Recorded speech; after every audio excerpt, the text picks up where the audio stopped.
अगले जन्म में तुम्हारा संस्कार बनेगा और वो भी शादी के 2 साल बाद तुम महात्मा बन जाओगे।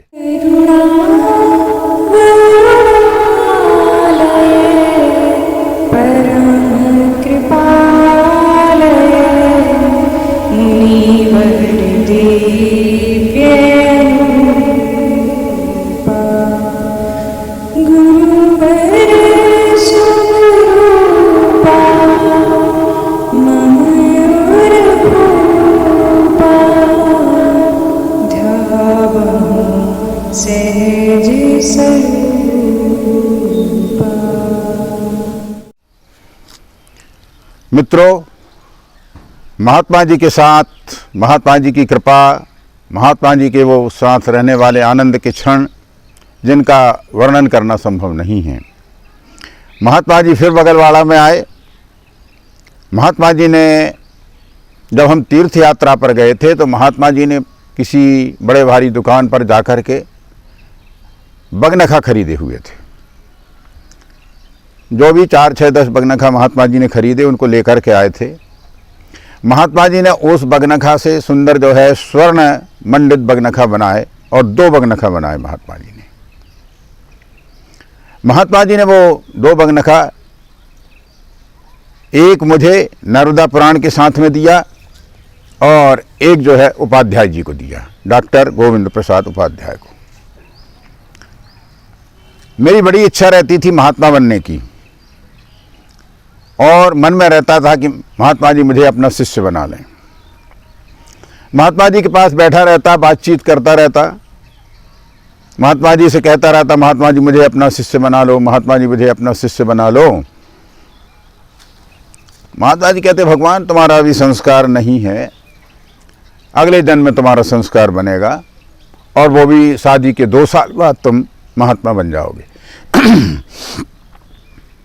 और दूसरे जन्म में जाकर के फिर बचपन से ही तुम महात्मा बन जाओगे और मेरे समान स्थिति को प्राप्त कर लोगे।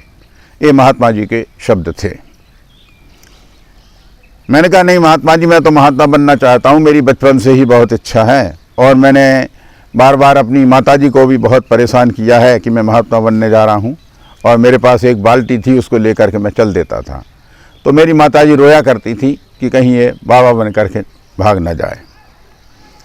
तो महात्मा जी से कहता रहता। महात्मा जी बोलते, नहीं भगवान, अभी तुम्हारे मन में भोग भोगने की इच्छा है, संसार में रहने की इच्छा है, तो तुम महात्मा नहीं बन सकते। लेकिन एक दिन मैंने जिद पकड़ ली।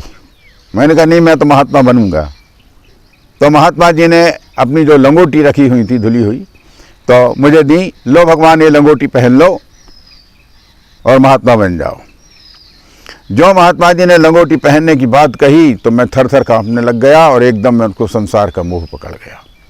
मैंने कहा, मैं बाबा बन जाऊंगा तो मेरे माता पिता कहाँ जाएंगे, भाई बहन है मेरे। इस प्रकार से पूरे सांसारिक भावों से मैं भर गया। पहनो भगवान ये लंगोटी पहनो, बनो महात्मा।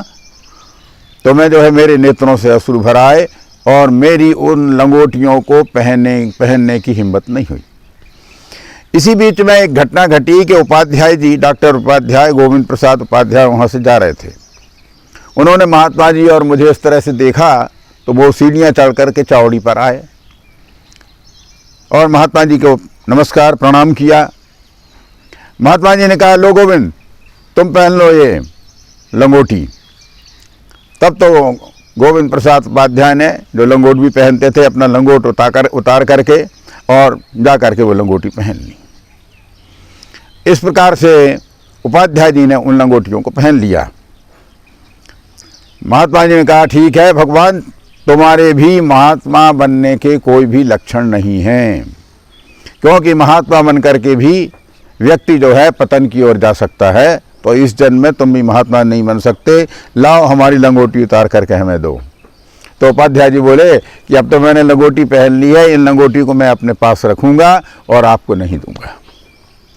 महात्मा जी ने कहा, नहीं भगवान, ये लंगोटी हमारी है, हमको जा करके दो। कहा, नहीं महात्मा जी, मैं ये लंगोटी आपको नहीं दूंगा।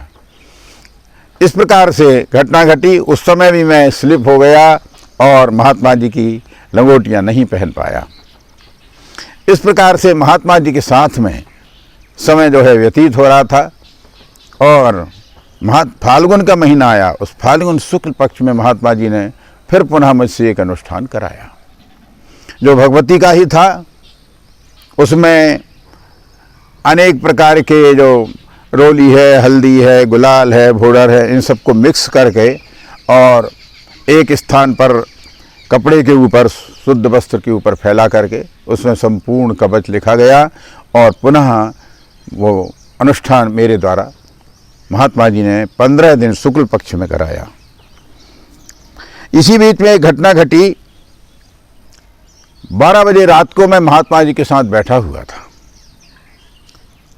महात्मा जी बैठे सत्संग कर रहे थे, कुछ बता रहे थे। इसी बीच पता नहीं महात्मा जी को क्या हुआ, बोले भगवान जाओ, मुझे बहुत जोर से भूख लगी है, गांव में जाकर के रोटी मांग करके लाओ, जाओ रोटी सब्जी मांग करके लाओ। मैंने कहा महात्मा जी 12 बजे रात के हैं, सब लोग सो गए होंगे और गांव में वैसे ही लोग जल्दी सो जाते हैं, मैं कहाँ से रोटी मांग करके लाऊंगा। क्या भगवान मैं कुछ नहीं जानता, मुझे बहुत जोर से भूख लग रही है और जाओ तुम मांग करके लाओ। अब महात्मा जी की आज्ञा थी, मैं संस्कृत विद्यालय से निकला और गांव की तरफ पहुंचा। सभी जगह सोता पड़ा हुआ था।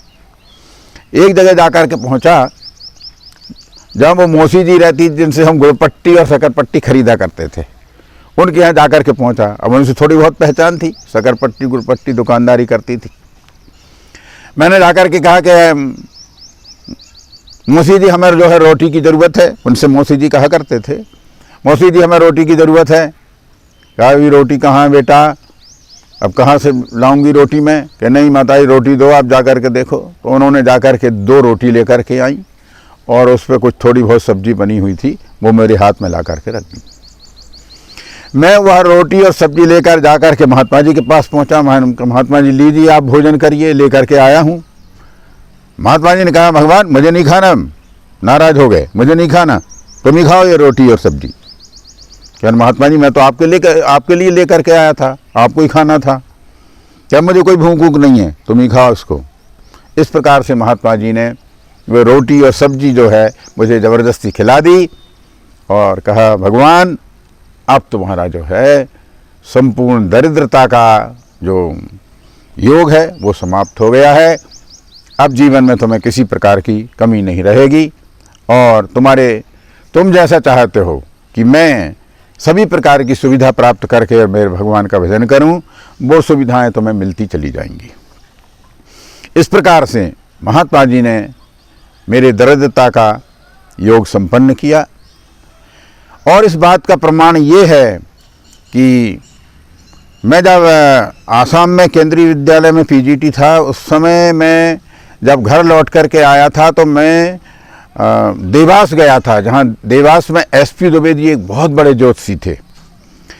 माया में जो गुरुदयाल प्रसाद दुबे जी थे उनके वो साले लगते थे और गुरुदयाल प्रसाद जो है टीचर थे और उन्होंने हमें मोगरा में पढ़ाया था। तो इस प्रकार से एक रिश्तेदारी थी। तो मैं उनके यहाँ जब गया, मैंने कहा इनको कुंडली बताते हैं, क्योंकि द्विवेदी जी जो बहुत प्रख्यात ज्योतिषी थे इस भारत के, और वहाँ पर जो है बड़े बड़े मिनिस्टर्स और बहुत सारे लोग आया करते थे। यानी भारत के जितने भी बड़े लोग हैं वो द्विवेदी जी से संपर्क किया करते थे ज्योतिष के मामले में। मैं वहाँ जाकर के पहुँचा, चूँकि रिश्तेदारी थी, तो उस विषय मैंने बताया कि मैं वहाँ मोगरा से आया हूँ और माया वाले गुरुजी ने इस प्रकार से भेजा है, मुझे कुंडली दिखाना है। तो उन्होंने बड़े प्रेम से बिठाया, चाय नाश्ता कराया और फिर मैंने उनको कुंडली बताई। कुंडली देख करके बड़े निराश हो गए। बोले कि मैंने कहा कुछ पढ़ने लिखने का योग है? कहा नहीं, थोड़ा बहुत पढ़ने लिखने का योग है, कोई योग नहीं है ऐसा। तो सर्विस का? कहा जब पढ़ाई लिखाई नहीं है तो सर्विस कहाँ से मिलेगी? फिर बोला तो क्या योग है? कि यही भिक्षावृत्ति का योग है, कि थोड़ी बहुत पंडिताई करोगे, भिक्षावृत्ति करोगे, इसी प्रकार से तुम्हारा जीवन यापन होगा। मैंने कहा ये तो बड़ी गड़बड़ बात है, तो फिर क्या करें? कहा ओपल रत्न धारण कर लो तो थोड़ा बहुत फायदा हो जाएगा। मैंने कहा ओपल रत्न कहाँ मिलेगा? कहा जयपुर में, जयपुर से लेकर के आओ। फिर उन्होंने एड्रेस दिया, अपने फार्म पर लिख करके उन्होंने एड्रेस दिया और कहा जयपुर में इस स्थान पर मिलेगा। मैंने अपनी जेब में रख लिया और मैं समझ गया कि वास्तव में मेरे योग में, मेरी कुंडली में कहीं दरिद्रता का योग था, जिसे महात्मा जी ने समाप्त कर दिया। इस प्रकार से दयालुता, पूर्ण करुणा, कृपा से भरे हुए महात्मा जी ने देखने में कुछ थे, करते कुछ थे, मन में कुछ भावनाएं उनको हमारे प्रति थीं। उस समय हम लोग 18, 19, 20 साल की अवस्था थी उस समय। इस प्रकार से महात्मा जी ने हमको जो जो भी बातें बताई वह जीवन में सार्थक होती चली गई। आप अगले एपिसोड में देखेंगे। तो लीजिए, आपके सामने प्रस्तुत हैं होशंगाबाद डिस्ट्रिक्ट से, ग्राम चौराहेट से श्री मेहरबान सिंह जी, जिनको वीर भैया के नाम से भी जाना जाता है। इनके दादाजी, इनके पिताजी, ये स्वयं और इनके बच्चे महात्मा जी से जुड़े हुए हैं। तो वे अपने शब्दों में अपने विचार यहाँ प्रस्तुत करने जा रहे हैं। तो लीजिए, प्रस्तुत हैं श्री मेहरबान सिंह जी चौराहेट से।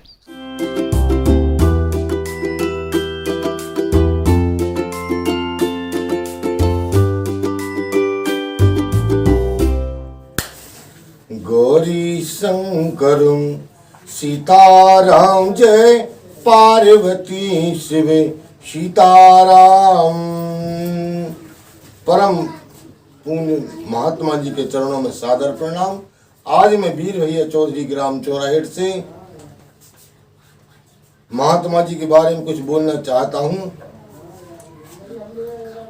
बालकाल अवस्था में हम डूमर जाते थे घोड़ा गाड़ी से, पिताजी और दादाजी के साथ में, और अजेरा घाट पर गाड़ी ढीलते थे। कभी नाव टांगा सीधा चला जाता था, कभी नाव में धरकेल भी ले जाते थे, और पहले पार जान के आम के नीचे गाड़ी ढील देते थे। 3 बार गौरी शंकर मंत्र का उच्चारण करते थे। स्वामी जी कहीं भी होते थे तो आन के खड़की खोल देते थे। फिर जान के गणेश जी का पूजन आरती बड़े प्रेम से सब लोग करते थे। गणेश जी के बाद में स्वामी जी के चरणों में प्रणाम करते थे, स्वामी जी को भेंट देते थे। स्वामी जी अच्छे बहुत ही प्रेम और स्नेह से बिठाते थे, भगवान बैठ जाओ। फिर सत्संग होता था। स्वामी जी एक बार कहा, भगवान कुछ कविता भी जानते होगे? हमने कहा स्वामी जी जानते, खड़े होकर सुनाओ। फिर हमने कविता सुनाई। थोड़ी देर बाद स्वामी जी ने कहा, भगवान बहुत अच्छे बोले, स्याबाती दी, और बड़े प्रेम से कहीं बैठ जाओ। फिर सत्संग हुआ। थोड़ी देर बाद चाय आ गई, सबने चाय पी। फिर सत्संग हुआ। फिर स्वामी जी ने नारियल फोड़े थे, अच्छे नारियलों के लिए घिसे। मैंने कहा प्रसाद बनाया, अच्छे एक से कागज काट के सबको लिए प्रसाद दिया, गुड़ दिया। प्रसाद खा के खूब फर गए। फिर पिताजी बोले, स्वामी जी तुम कहते थे एक बार सिद्धों के दर्शन कराएंगे, क्या भगवान करा देंगे? फिर एक बार आ जाना, कहीं अपन चलेंगे। कुछ दिन बाद पिताजी फिर गए घोड़ा गाड़ी से डूमर। एक चौहान साहब भी साथ में गए कि भगवान 12 बजे रात तक सोना मत, चलेंगे कुब्जा संगम पे। 12 बजे रात तक जगत रहे जे, 11 तक थोड़ी ऊँग लगी। इनसे बरबूटा झूम गए दोइयों से, इनने उठ कर भागे। बैठे स्वामी जी ने कहो भगवान, अरे कि स्वामी जी बरबूटा झूम गए, जाने का समय हो गया, जल्दी आ जाओ चलिए। फिर गए तो कुब्जा संगम पे गए। 12 बजे रात के पहुंच गए स्वामी जी के साथ में। बड़ा भारी दिव्य लाइट हुआ। लाइट में एक विमान में एक सफेद फट मूर्ति 7 फुट की बैठी थी, सिद्ध। ये भगवान जी है सिद्ध। सबने सिद्धों के दर्शन के लिए नमन किया। सिद्धों ने नर्मदा जी के लिए नमन किया। बड़े प्रेम से दर्शन करे कुब्जा संगम पे। फिर थोड़ी देर बाद अंतर ध्यान हो गया, 5-10 मिनट में सिद्ध। फिर स्वामी जी के भगवान स्नान बना लो, चलिए। सब ने स्नान बना के शिव कुटी डूमर आ गए। डूमर में रात रुके। सुबह स्नान करके चाय पी के भोजन करके फिर डूमर से आए, घरे आ गए। और आज भी मैं स्वामी जी की कृपा मेरे परिवार पे है। बहुत अच्छे प्रेम से सब रह रहे हैं स्वामी जी की कृपा से। इनकी कोई दिक्कत नहीं है। और स्वामी जी की अटूट कृपा है मेरे परिवार पे, हरा भरा है। और स्वामी जी के चरणों में सादर प्रणाम। गौरी शंकर सीताराम जय पार्वती शिव सीताराम, गौरी शंकर सीताराम जय पार्वती शिव सीताराम, गौरी शंकर सीताराम जय पार्वती शिव सीताराम। इतना कह के स्वामी जी के चरणों। सज्जनों, यदि आपको वीडियो पसंद आया है तो लाइक करें, सब्सक्राइब करें, मित्रों से शेयर करें, कमेंट्स करके अपने विचार प्रस्तुत करें। हर हर नर्मदे हर।